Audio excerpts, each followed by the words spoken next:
जमशेदपुर के सीतारामगढ़ थाना पर पथराव और हंगामा करने के मामले में पुलिस ने कल 5 लोगों को गिरफ्तार कर जेल भेज दिया है। कल देर रात एसएसपी प्रभात कुमार, धालभूम के एसडीओ पीयूष सिन्हा पूरे दलबल के साथ सीतारामगढ़ उरांव बस्ती में पैदल मार्च की। इस दौरान एसएसपी ने बस्ती में कई घरों में छापामारी की। पुलिस बल ने कई घरों के लोगों को देर रात जगाया और उनके घर की तलाशी ली। कुछ घरों में पुलिस ने देशी शराब की बोतल और बैलेंस भी बरामद किए, जिसे उत्पाद विभाग को सौंप दिया गया है। शराब भट्टी के अलावा सड़क पर खड़ी गाड़ियों की जांच भी एसएसपी ने बारी बारी से की। जिस घर के सामने गाड़ी या खड़ी थी, उस घर के लोगों को चाबी लेकर बुलाया और उसके बाद चाबी से गाड़ी को खोलकर स्टार्ट किया गया। जांच के बाद घर के लोगों को वापस नहीं दिया गया। जांच के दौरान पुलिस नंबर प्लेट की एक गाड़ी को जमकर पुलिस लाइन भेज दिया। छापेमारी के दौरान सड़क से गुजरने वाले या बस्ती में घूमने वाले लोगों की भी जांच की गई। हालांकि पूरी छापेमारी के दौरान किसी की भी गिरफ्तारी नहीं की गई, लेकिन अवैध शराब को लेकर लगातार यह अभियान जारी रहेगा। आप जानते हैं, बहुत बदनाम है जमशेदपुर में। जब भी कोई उरांव बस्ती का नाम लेता है तो लगभग जो लोग भी उरांव बस्ती को जानते हैं वही बताते हैं कि सर यहाँ सिर्फ अवैध रूप से शराब, हड़िया ये सब बिकने का काम होता है और यहाँ लोग पीते भी हैं और पिलाते भी हैं और रात भर, ऑलमोस्ट रात भर इस तरीके का बाज़ार यहाँ लगता है। तो हम लोगों ने पूरे जिला प्रशासन की टीम ने हम लोगों ने पूरा मुहिम बनाया कि इस दाग को इस बस्ती से मिटाना है और यहाँ के जो भी लोग हैं वो जिस प्रकार के रोज़गार से जुड़ सकते हैं, बहुत सरकारी स्कीम चल रही है, उससे जोड़ा जाए। बट उससे पहले यहाँ का जो इस प्रकार का अवैध धंधा है उसको ख़त्म करना है। लगभग पिछले 15-20 दिन से थाना प्रभारी के नेतृत्व में, फिर डीएसपी साहब के नेतृत्व में अलग अलग टीम बदल करके हम लोग लगातार कार्रवाई करवा रहे हैं।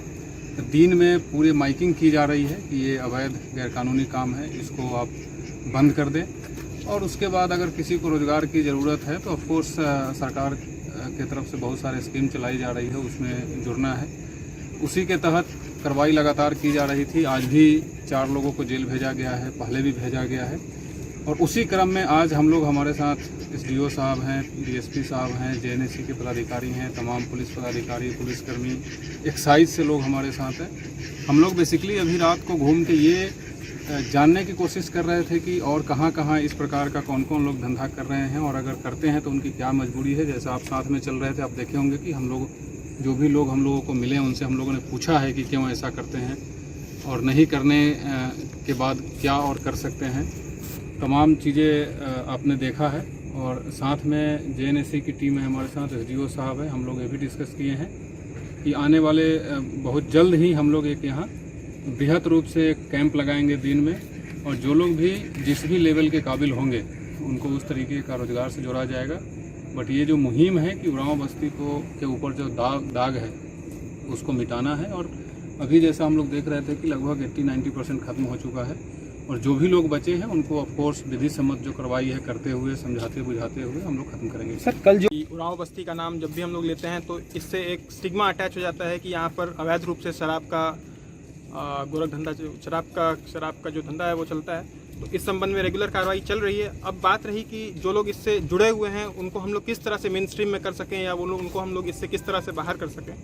तो सरकार की कई सारी योजना है, मुख्यमंत्री श्रमिक योजना है या जेएनएससी से संचालित अन्य एनयूएलएम की योजनाएं हैं, पीएम स्वनिधि की योजना है। उन सभी योजनाओं से हम लोग इन लोगों को जोड़ेंगे।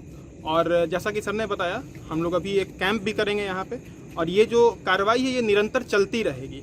ये जो भी छापेमारी की कार्रवाई है या जिस तरह से भी यहाँ पर कोई भी अगर इस तरह के कार्य में संलिप्त पाया जाता है तो उसके ऊपर जो भी कार्रवाई है वो भी चलती रहेगी। और प्लस साथ हम लोग उनको जो भी डेवलपमेंटल स्कीम्स है सरकार के, उससे जेएनएससी के माध्यम से या अन्य माध्यम से हम लोग उनको जोड़ने का लगातार प्रयास करते रहेंगे और ये कार्रवाई चलती रहेगी। अभी तक आपने जोहार झारखंड न्यूज चैनल को सब्सक्राइब नहीं किया है तो आज ही सब्सक्राइब करें, लाइक करें और इसे शेयर करना बिल्कुल न भूलें।